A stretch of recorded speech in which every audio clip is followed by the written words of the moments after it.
So you have this, no, the dragonfly, light-hearted and adapt, no, finding out and change things, coming to light and heal, no, and then heartbroken, no, deeply hearted. So for some of you, no, ang nakikita ko rito, no, person on your mind, no, nagkaroon ng breakup, separation, for some of you, cancer, right, no, and now, no, ang kailangan mong gawin rito, no, parang sa nangyari sa inyo ng person na nasa isip mo ngayon, no, cancer, is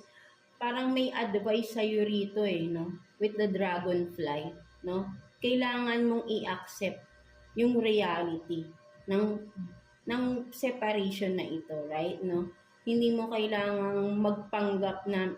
sabihin natin na, parang kasi hindi mo matanggap, no, parang you are still hoping, no, but then,